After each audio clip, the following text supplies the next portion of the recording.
The debate में आपका स्वागत है। आज हम मैसूर के उस शासक की विरासत पर बात कर रहे हैं जिन्हें मैसूर का शेर कहा जाता था, टीपू सुल्तान। हाँ, और आज का बड़ा सवाल यही है कि हम टीपू सुल्तान को आखिर याद कैसे करें।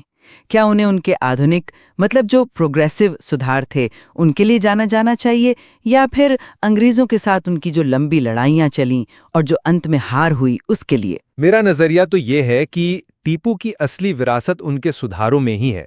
वो सिर्फ एक शासक नहीं थे, बल्कि एक दूरदर्शी थे जो मैसूर को अपने समय से बहुत आगे ले जा रहे थे। और मैं ये तर्क दूंगी कि उन सुधारों का क्या महत्व जब अंत में नतीजा इतनी बड़ी, इतनी निर्णायक हार हो।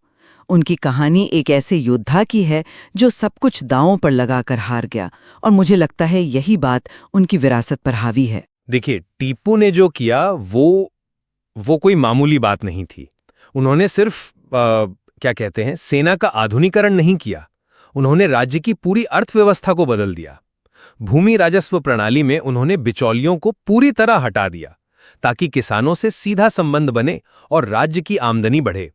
उन्होंने रेशम और चंदन के व्यापार को बढ़ावा देने के लिए सरकारी कारखाने शुरू करवाए। और उनके रॉकेट, वो सिर्फ हथियार नहीं थे, वे एक तरह से मनोवैज्ञानिक युद्ध का जरिया थे।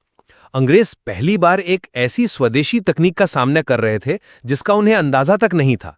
इसने युद्ध के मैदान का पूरा समीकरण ही बदल दिया था।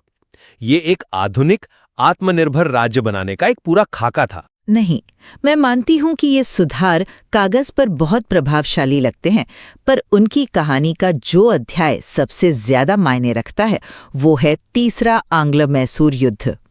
यहाँ हमें कठोर हकीकत दिखती है। टीपू सिर्फ अंग्रेजों से नहीं लड़ रहे थे, उनके खिलाफ मराठा और निजाम